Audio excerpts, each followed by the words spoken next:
Hello, guys. Yeah, so good to see you all. Where is Dark Virus? He disappeared, I'm as coming. always. Hold on. I'm coming. Hold on. Are you coming from Token 2049?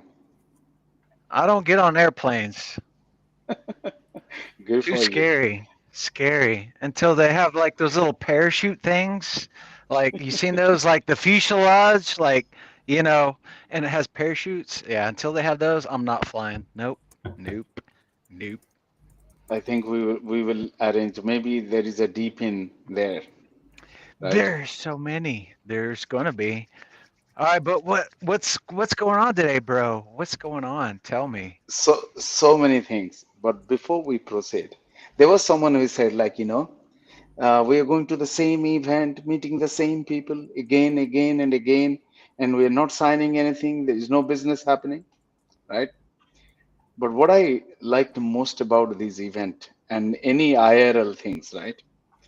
We had a yacht party arranged by Orbital team, Scott and the team. Oh, magnificent it was, and thanks Kai for being there.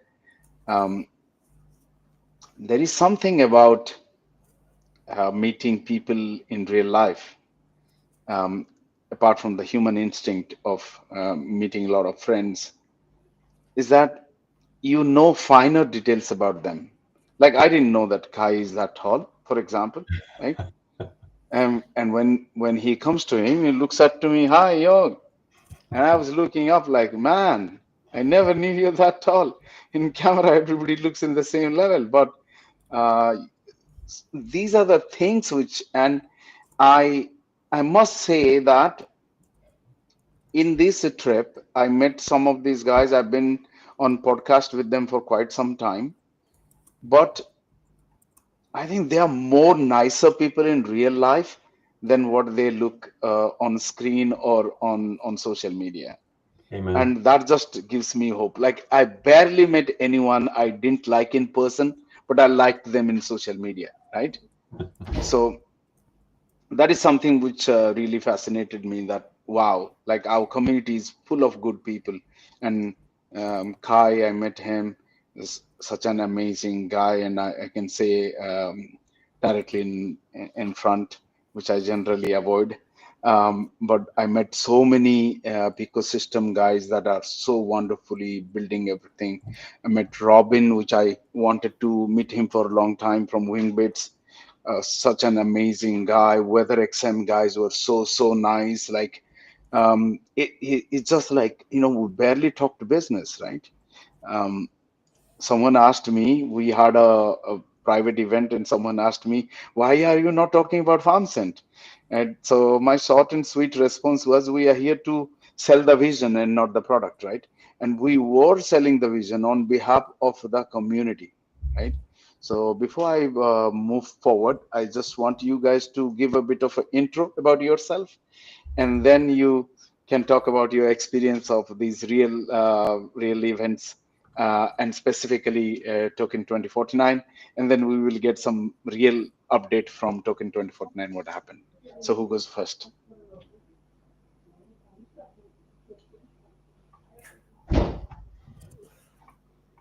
Okay, why don't I start? So, quick introduction. My name is Alexander Markin. I'm CEO of Ado, and we at Ado lower the entry cost to DePIN by allowing users to use generic hardware, so hardware from third parties developer, instead of buying usually expensive DePIN specific hardware. We also give them flexibility of streaming, so they can select the best data buyers for their data. And we try to aggregate different DePINs so the users can utilize their hardware 100% ideally. And regarding token, I think it was good. I mean, same as usual. This time the weather was good in Dubai. Last year it was like a flood. Outside of that, it's good to But see a lot there wasn't enough liquidity this time. of was just enough liquid.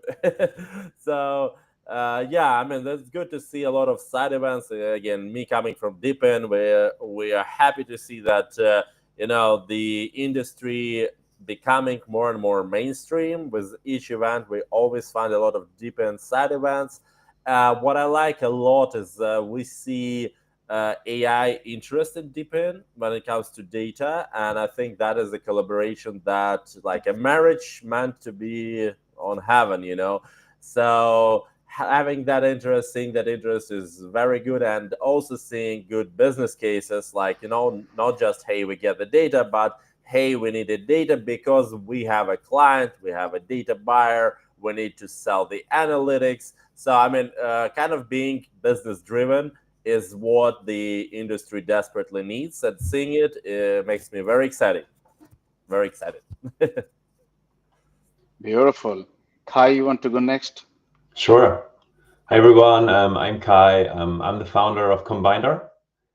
And I took Yok for granted, right? He's always said, let's grow. And I grow, and now I'm too large, obviously. I don't know. Cannot always make everyone happy.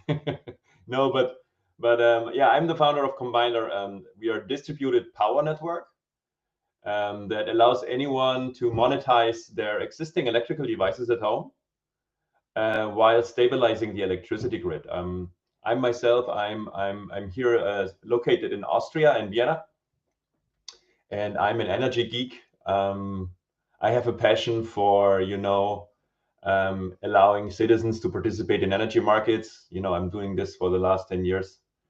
And yeah, I love turning consumers into producers, takers to makers. Let's go. Let's grow, man. No, it's amazing. There is, I think, Sonic event happening in Vienna, I think tomorrow, right? Yeah, So that's there's also, some things going on today. I just met some fantastic guys from Iran. It's amazing what goes on here. Yeah. yeah, it's just crazy. The space, yeah, the space is hitting up.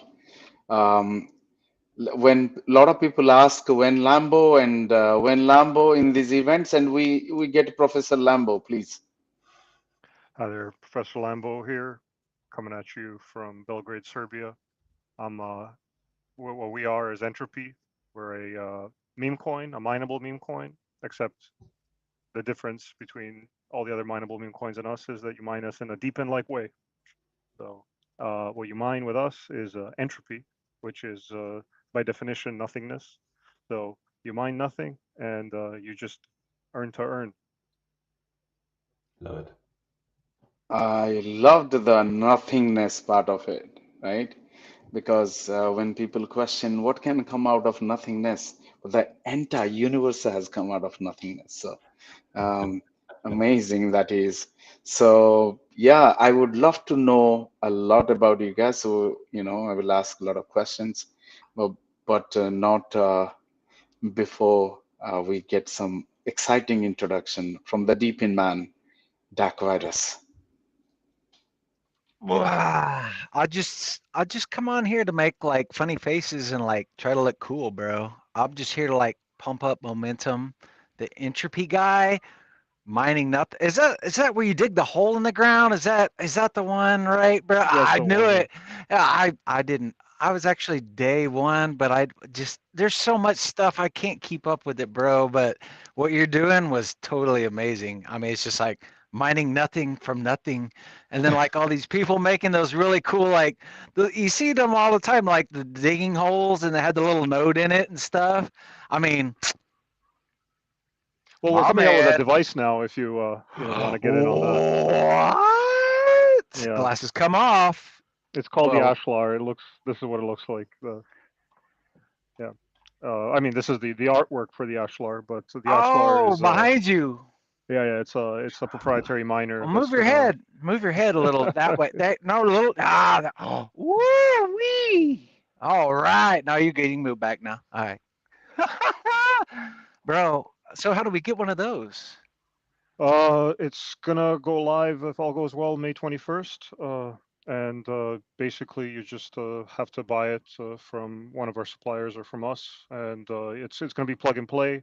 No more. I mean, digging Yes. holes is always going to be a thing, but obviously it's not scalable. So these devices are available to anybody to just buy, and you know they look nice too. They're not that expensive. And Beautiful.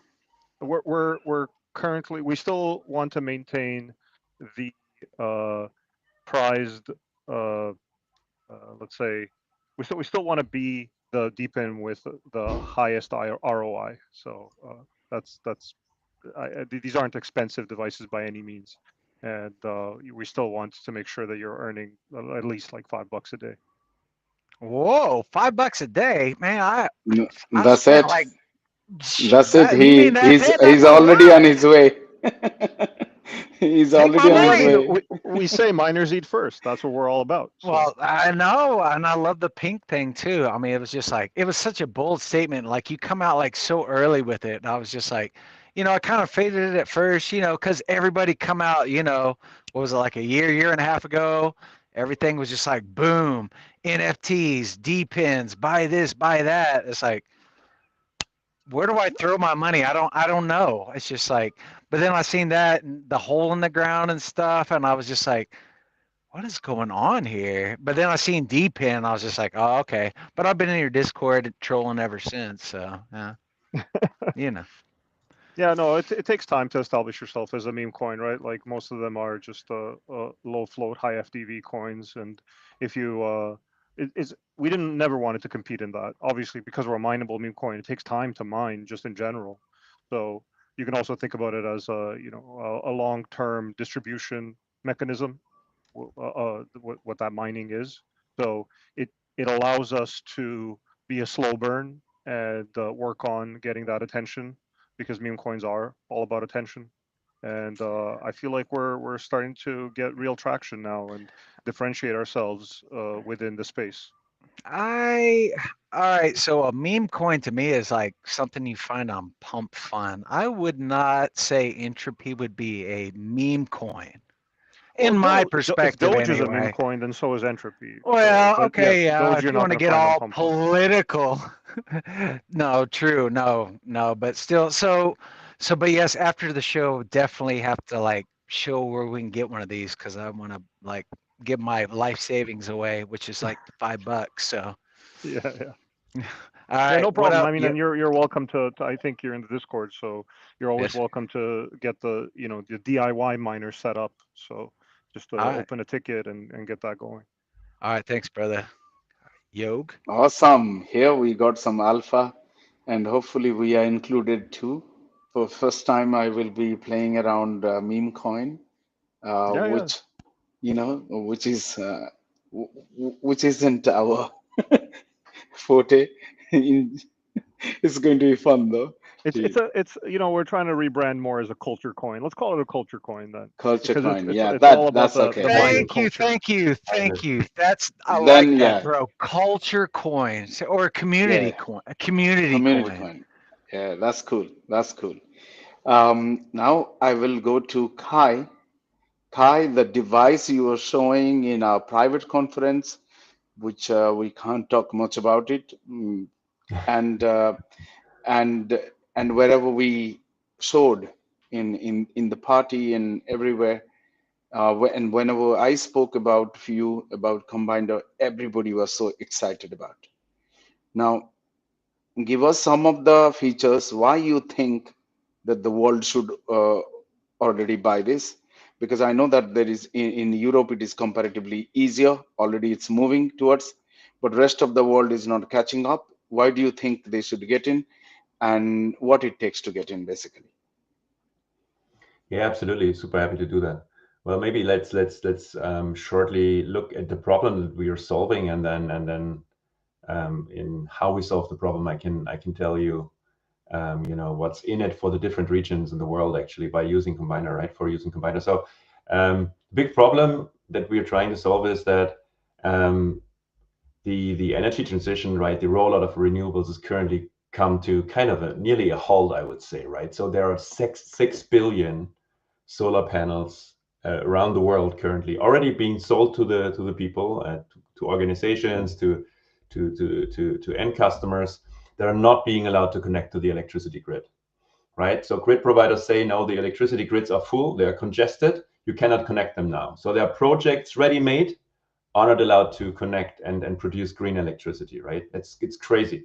When you ask grid providers why is that the case, they say, well, the grid is full, right? It's we need to leave room, and I tell them that, you know, they're not full, because if you look at the statistics, they're only 40% filled, right? So the biggest machine on the planet, our electricity grid, is only utilized 40%, because grid operators, they need to leave room for the big production spikes of solar and wind, right? If the wind blows, they need a lot of they receive a lot of production. So and for, you know, for preventing blackouts, like in Spain, they need to leave room. And this is where we come in, right? We need to show them that, you know, electricity grids can be run completely differently than in the past, where you just dig copper cables, right? And you just produce energy on demand, and that's it. You know, the consumers are also intelligent, right? They can actually follow those natural production patterns of the sun and the wind. You just need to give them the tools for it, right? And that's where we come in. So Combiner is actually just you know, adding basically or bridging this energy data gap behind your electricity meter, because that's what the grid operators currently don't see.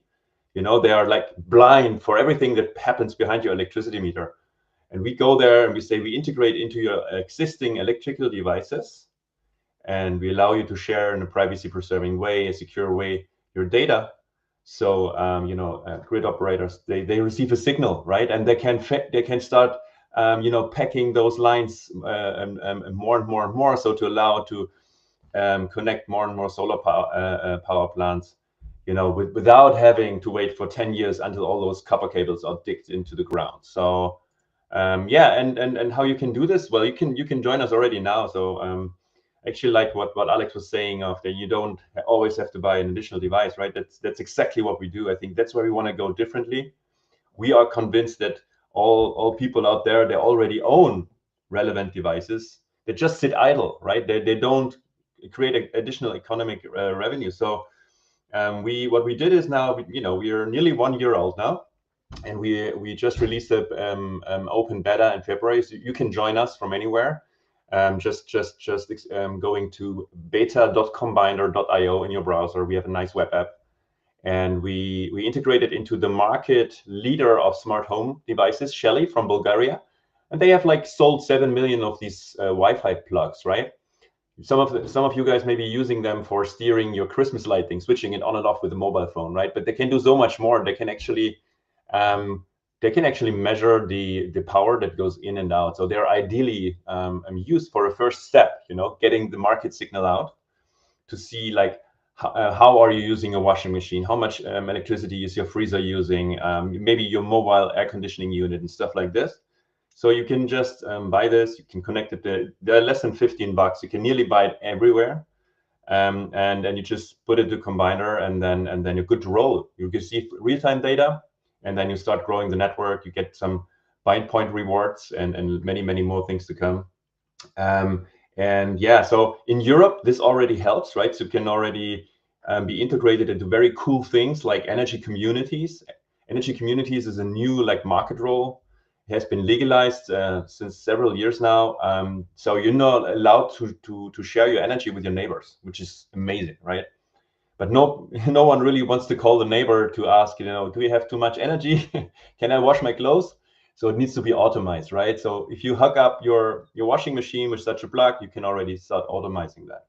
And in some other legislations where it might, you know, be not as easy yet to share energy, or where maybe some flexibility markets where this also plays a large role are not existing yet, we can already show a signal to the grid providers, right? We can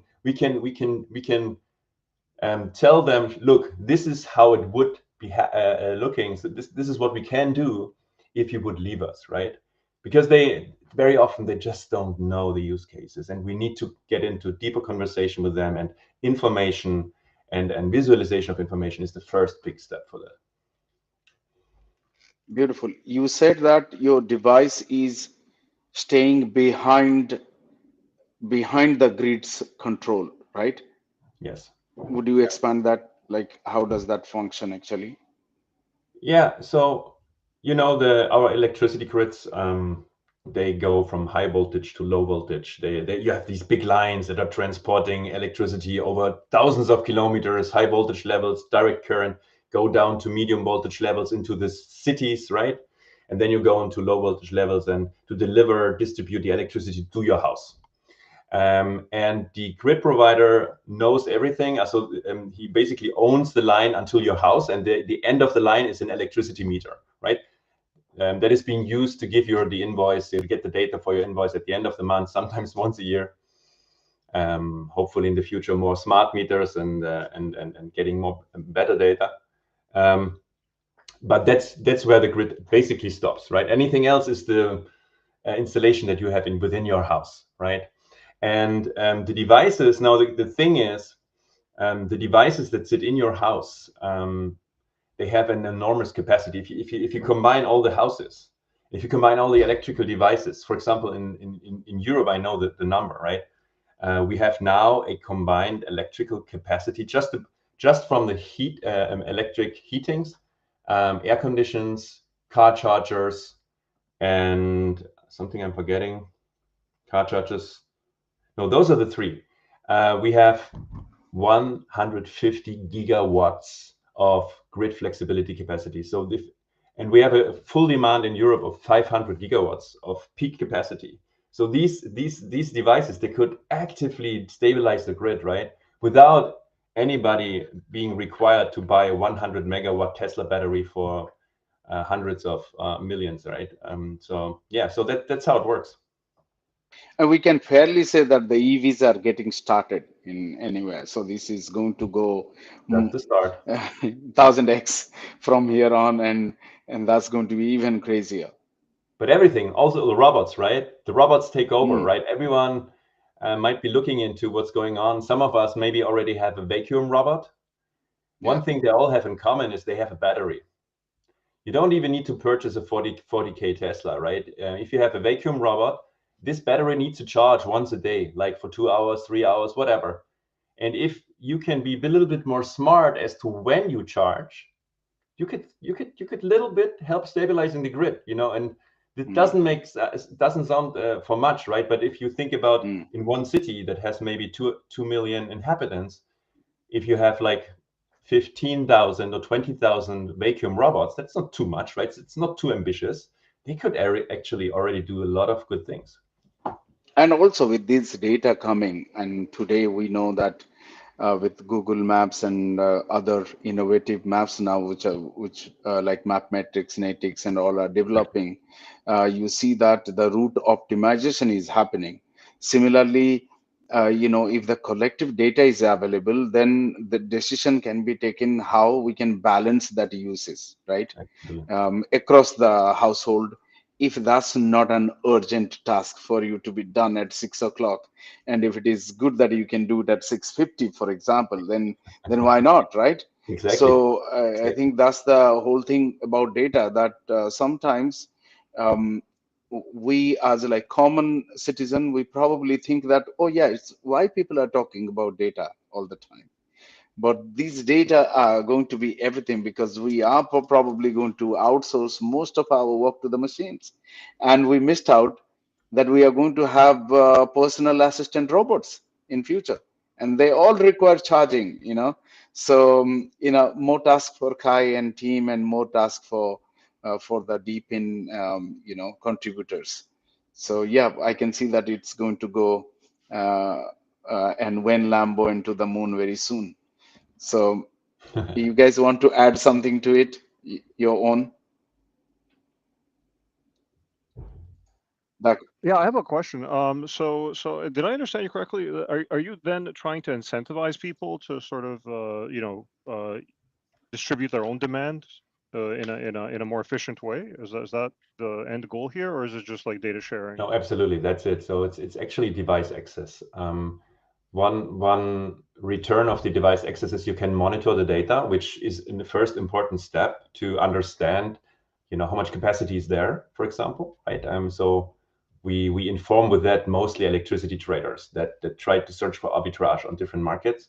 And so far, like for example, there are flexibility markets, balancing markets, wholesale energy markets. They could be tremendous sources of value, but currently this asset class, DERs, that's what they're called, these behind the meter assets, distributed energy resources. It's not you cannot be accessed, right? So we open this access to the electricity traders. They see what's going on, how are they being, like, how much potential is there at any given point in time.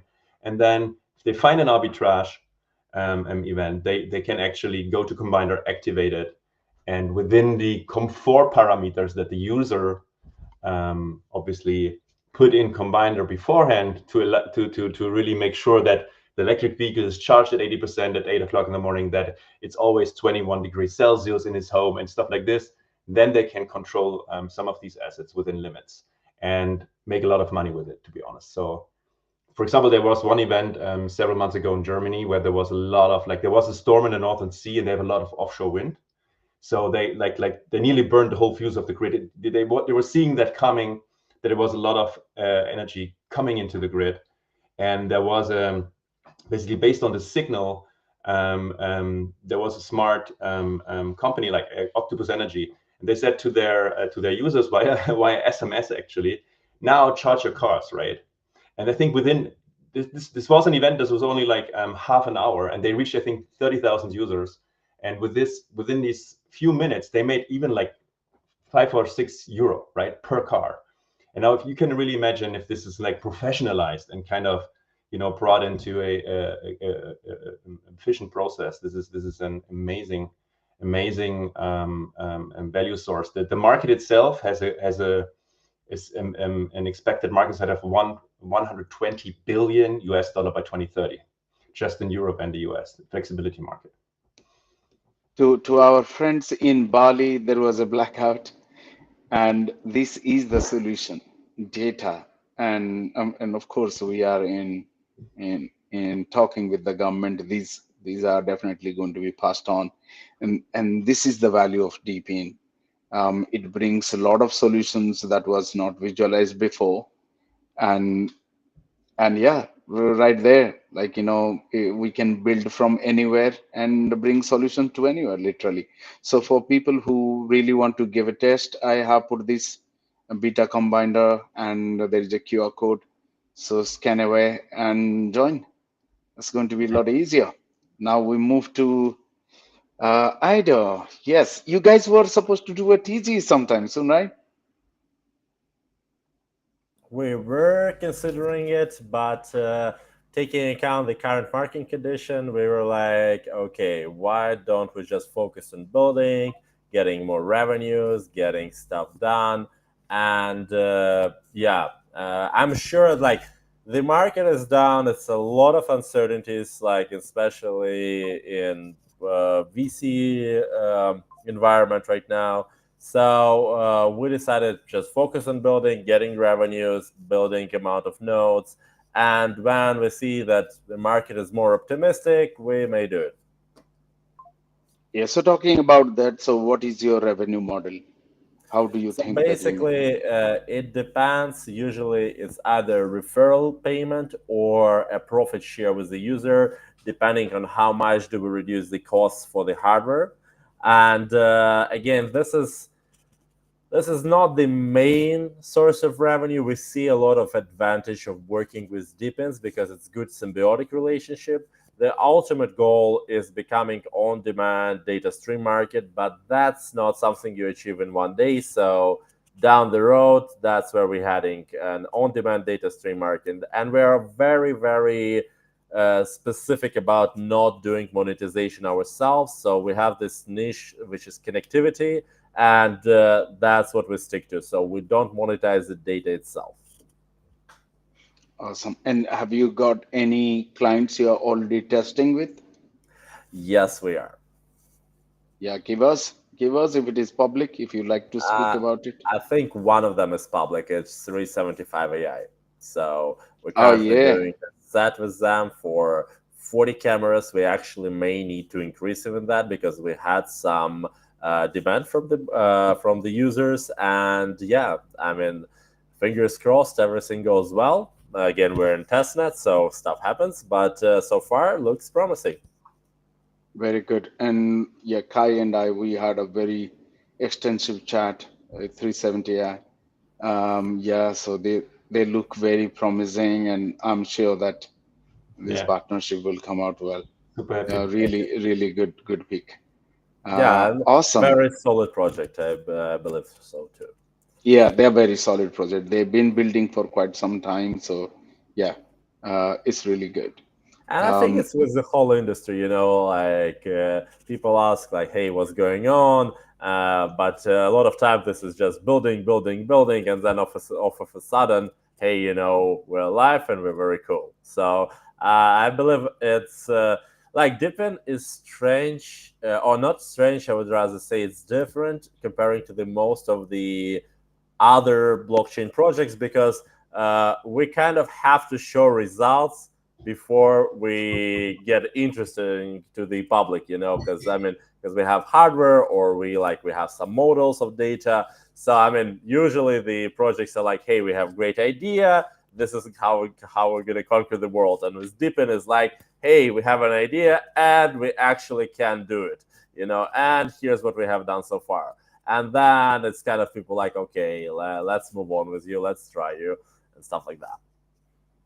how was the token 2049 for you in that regard? Did you sign any partnership? Did any traction happen? I found several good partnerships. We're currently negotiating, but at least one of them we're currently drafting MOU. So solid for us, and again, it kind of gives you a little opening into the Middle East market, and it has some peculiarities, but also it has money. Mm. So we'll see what comes out of it. But again, fingers crossed. Yeah, one thing what we noticed after we met some of the leadership at regulator front and stuff. The common thing is that UAE's willingness to move forward, and both You Abu see it or Dhabi you and don't. I see, Oh I yeah, yeah, see it that definitely. they're moving forward. Yeah. They're moving forward. They are willing to do dialogue. Both ADGM and VARA are good regulators. We are already regulated by VARA, and we know that we are just having normal dialogue with them. You know that here is the struggle, what we do, right? And that is what we expect regulators to do often, because you cannot put a sword dangling above the founder's head Yeah, and say, "Oh, hey, why didn't you follow the law?" But the law is like these books, of my library, right? How much law I will study, yeah, exactly. right? I mean, So because of that, we partnered with legal team from the day one. So before we do anything, we give like we're waiting for their blessing first, and then we only move on. yeah, But the legal thing is one side. The thing is what I'll tell you. Because with any technology, any new technology introduced, there were the previous technology didn't require regulation, right? Because it wasn't affecting finance as much as it is affecting today with the cryptocurrency and blockchain, right? So here regulation is a must, because everything is about finance, right? So if I don't regulate and you tokenize something, then what happens if that person loses investment, right? So so lawyers get involved once the law is defined. In our case, it's like everything is so new, no one knows which way to take, right? So the best regulators are the ones that are willing to do dialogue with the industry, because look, like we all are building deep in and whatnot, but speaking to you guys, I learn every day that what is a new thing these guys are building. Now imagine a regulator, how they must be feeling, yeah, they must be overwhelmed. That's for right? sure. They must be overwhelmed, right? So having a industry insiders and having the willingness to dialogue and identifying characters that are solid, that's what the regulators would be looking at. And that's why UAE has accepted that. There are many leaders they have approached, of course, and they have taken it to another level. Like Tether is right now minting a local stable coin, and tokenization is approved. and then in DePIN, possibility is there that it may not be declared as a security. So there are a lot of things going on, and the regulators are willing to accept that. So I think that is the key takeaway, why many are coming to Middle East. And of course, it's a small user base, but that's not the big advantage. You can test faster. In a bigger place, it is difficult to test, right? So yeah, cool. And Kai, what about your traction in Token 2049? Yeah, Besides the things which are hidden and hush, public thing. well, I also just want to add on what you said. It's also it's a region that where people, also in business, they still allow themselves, also the high executives, they allow themselves to dream, right? And that's really really cool. And they don't only dream, but they also materialize these dreams into like gigantic, amazing new future cities, and those are amazing demonstration grounds for our technology. And it's I'm so hungry to be part of this dream, and to also inspire them and be inspired by them. So I had amazing talks, and that Token 2049 as such, it was not a classic visit this time. We were very much going from private event to private event, meeting. I mean, those things are published, right? Meeting members of the royal family yeah, of Abu Dhabi. It was amazing. For me, it was the first time in Dubai. It was crazy that that in April it can have 44 degrees Celsius.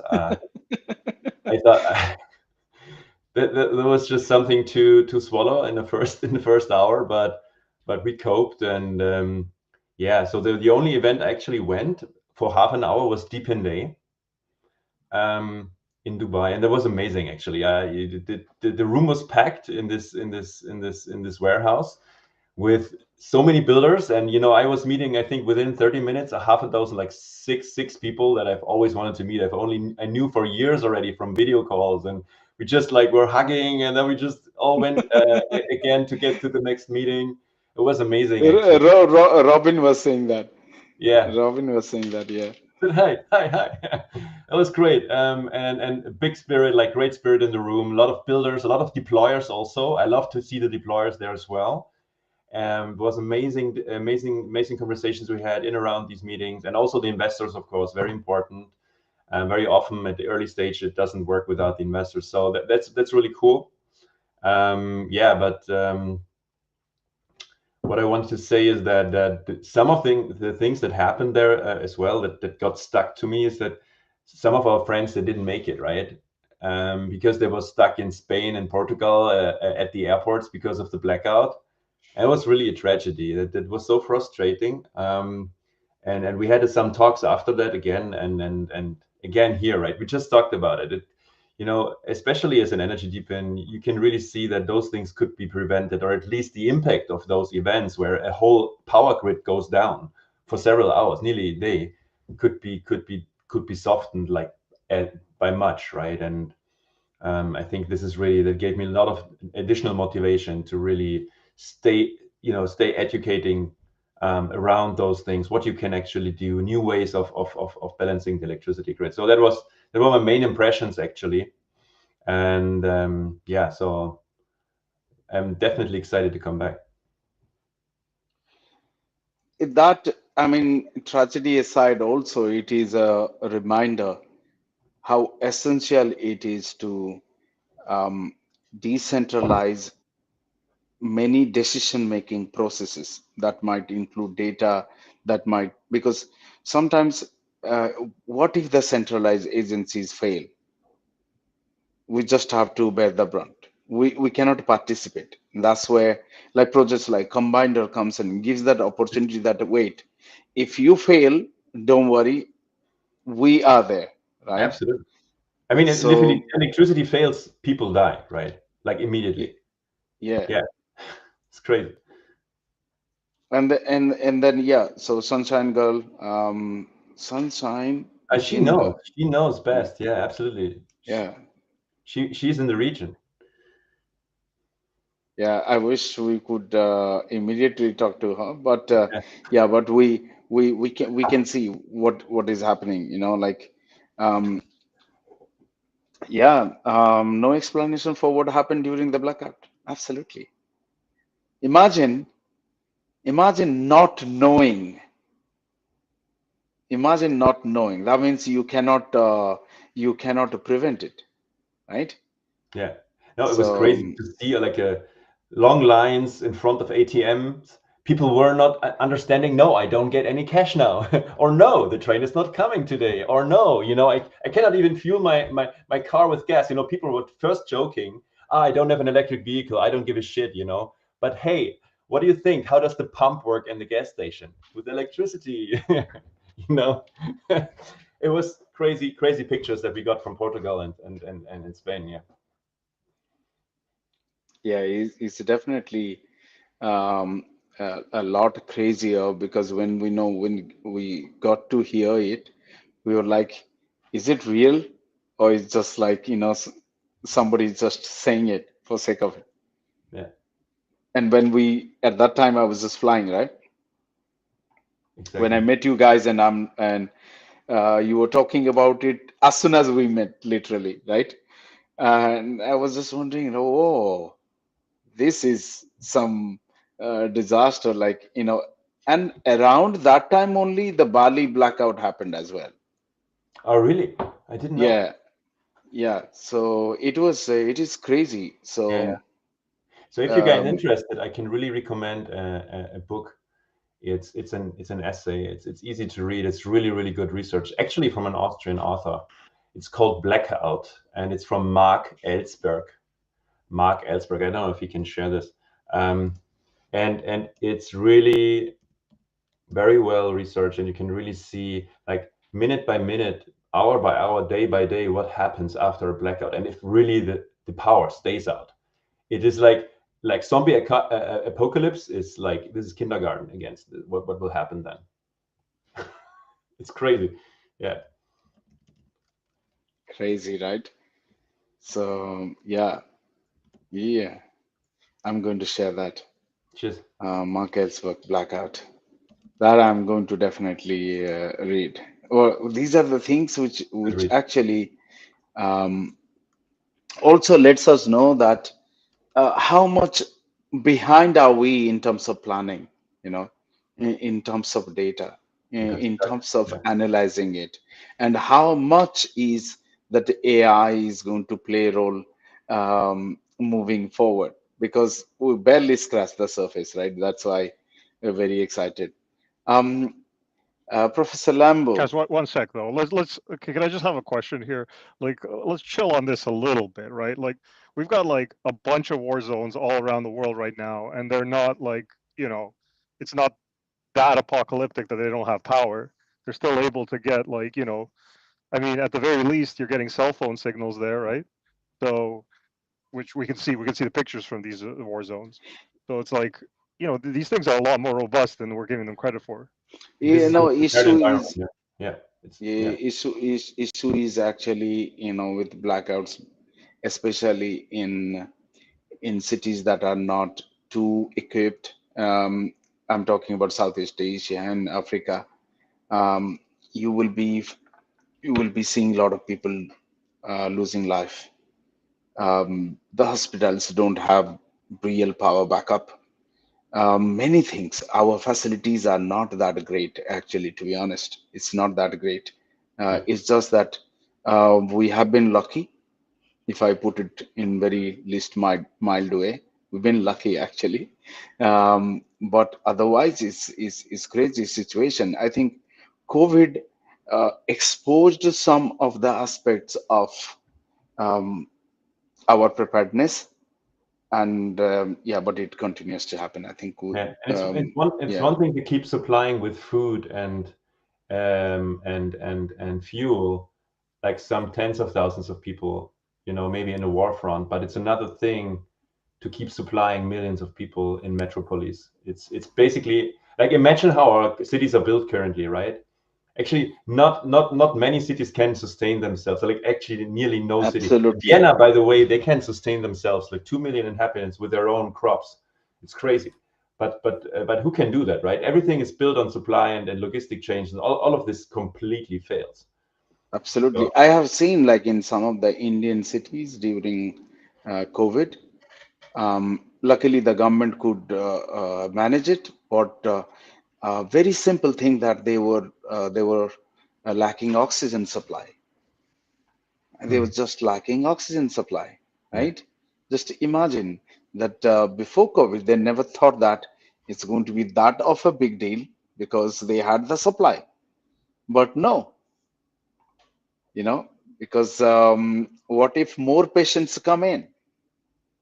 And what if all of them require oxygen? That situation was never rehearsed, right? And nobody could visualize that situation. So, absolutely.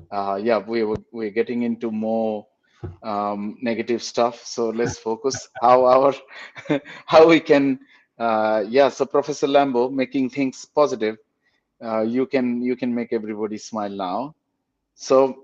No, I'm not here to be a joker, but what's up? So, but you are launching the culture coin. So, what is some of Hmm. the roadmap items like? What's happening? What's cooking? Well, I mean, like, if you want to know, like, our timeline, like, we launched it back in August. Then we also, very soon after, launched on Drip, had the biggest launch of our artwork up till that point, a record launch on Drip House. And that was like, these compressed NFTs that we issue regularly. Then we bought the Catalina Whale Mixer, which is a premier PFP collection. Back in end of December, early January, launched their POW token, which is another culture meme coin. And fast forward, just recently, oh, well, pre-sold our NFT collection. We announced that a month ago. It's our PFP collection, uh, which are going to basically these NFTs are going to double as licenses for our devices. So, in a DePIN sense, that is pretty unprecedented. We're letting our own miners uh, use their rewards from mining to basically get access to these licenses and then resell those licenses to new coming miners. So about 23% of licenses have already been pre-sold to our miners, to our OG miners. Nice. Then we also have in right now, actually, just a few days ago, announced our collaboration with Saga DAO of Solana, where they used one of our loyalty tracking mechanisms called the second law. We helped them implement this into their new airdrop platform that is free to use for anyone who wants to airdrop their tokens. So those are the things we've done so far. This or later this month, we will yeah, miners eat first. The Deep and Degens right there helping us out with all of this stuff. Yeah, basically part of the team at this point, right? That's all. That's how the community works in Web3. Then later this month we'll be releasing our device for sale. At that point, anybody will be able to mine the meme token, and then we'll be hosting a party in New York City, opening night of Solana Accelerate. This will be our coming out party as well for our devices. And also then the week after we host, or where we're one of the sponsors for inscribing Vegas as part of Bitcoin Vegas.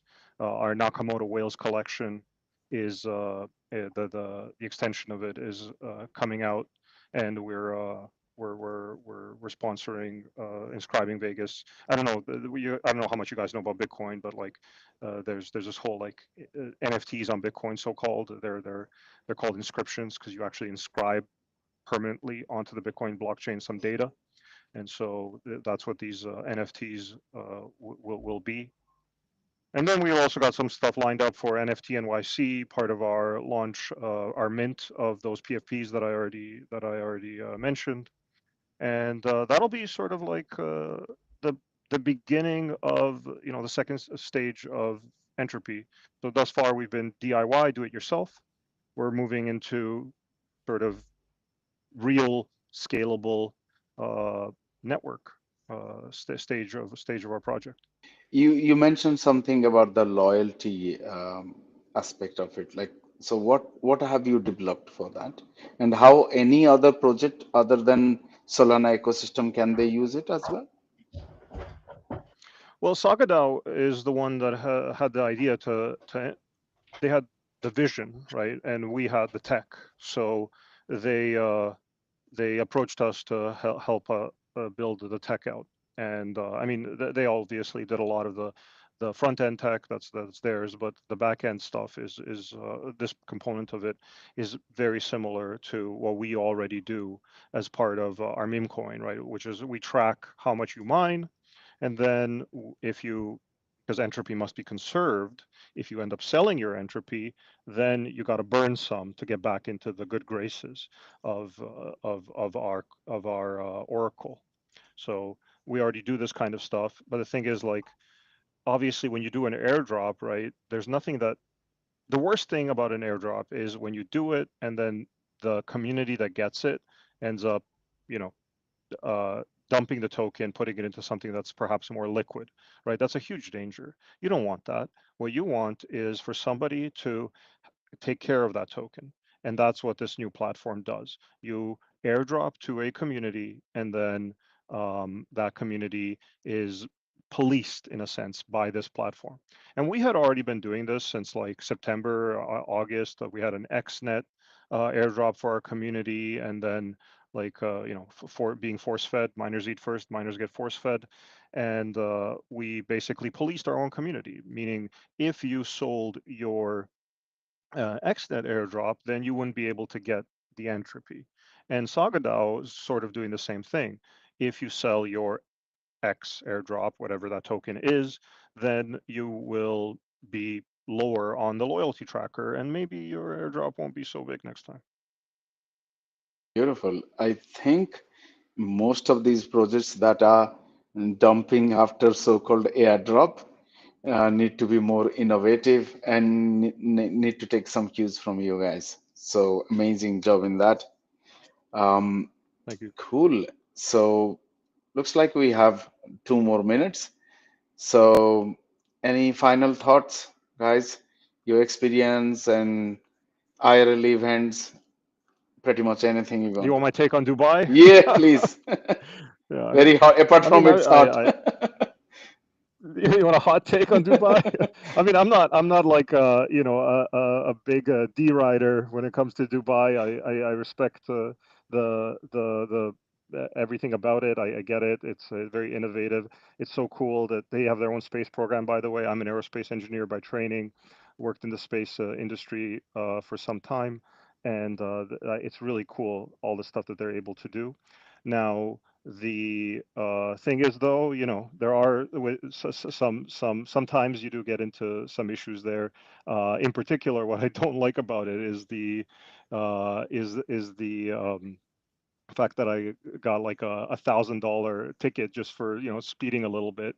And I wasn't able to appeal it. So if I were Emirati, this would not be a problem. But because I'm not, this is my gripe with that automated system that they've implemented.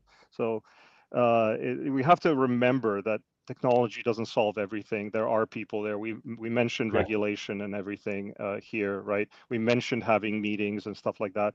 Those are the real deciding factors, and those are the real pain points in the end that decide and make or break things. Amen. Not only UAE, to all the governments, our appeal is if you giving us a ticket, No, don't give at tickets to least, Lambo. and no, at least allow us to drive more faster. Mm, Don't. Well, actually, to be honest, I got 3 tickets. I got 1 ticket for the original offense, and then I got 2 tickets for the same Oh, offense. So the automated system wasn't working. Oh, So just to be clear, what happened? Jesus. crazy. Once I was just like, just 20 kilometer more than the limit. So I was telling, luckily, our friends are in traffic. So I was saying, you only give me if at least I'm 60, 70 kilometers. So I feel like, okay, I got a ticket, you know. You deserve it. I deserve it, you know. So yeah, that's anyone else wants to add something? Dubai experience. No, it was amazing. I think beforehand you asked the question also, like what's your outlook for token 2049 next year? What will we see in the market, right, in DePIN? And I'd love to see like a demystification like of DePIN as a whole, like also Web3. I really think that for people, anyone purchasing smart gadgets, or not even gadgets, just smart, just devices, DePIN should become the number one sales channel, or one of the best, of the biggest ones. Because I mean, where else can you already monetize on the income streams of this nice, valuable device that you will buy? If it's a air conditioner, if it's an electric vehicle, if it's a heat pump, any cool thing other than DePIN, right? You can really reduce the price. You can bring people, you know, purchasing these devices that wouldn't have been able to purchase it before, maybe with their income, right? So I really want to, and we want to actively drive this forward, also with speaking to manufacturers, speaking to other industry players, take this anxiety a little bit out of this, and these, these shying away from Web3 and deep. And I think it's a tremendous thing, and our community shows it on an everyday basis. That's how you produce new products. That's how you innovate. I haven't seen a community, an early adopter community that's that large and giving feedback so actively like the DePIN community out there. So shout out to our guys here. It's just fantastic. It's why our team gets up every day, and I'm really bullish for this sector. Also, as Alex mentioned before, that these are tried, tested projects. You know, most of the deepins, because they are not jumping into the VC game too early, they are tried, tested methods. Like if you just look at some of the deepins in our circle itself, are pretty much fully functional products, and they haven't done the TGE, they haven't gone to the VC. Some of them have just raised their pre-seed seed kind of money. So so there is a lot of upside to that. No investment advice, but what we are saying is that you are meeting these builders too early, and that's the opportunity. And second thing is when what we learned from what Professor Lambo is speaking, a lot of people are they missed out mining actually, right? And mining was difficult, right? Bitcoin or anything, it's so difficult for common person to take a share of that. So by simplifying that I have a deepened device and I'm part of this ecosystem, that also creates a lot of impact that people feel like contributing. Yes. So I think, yeah, that's very important as well. Yes, Alex, you want to add something?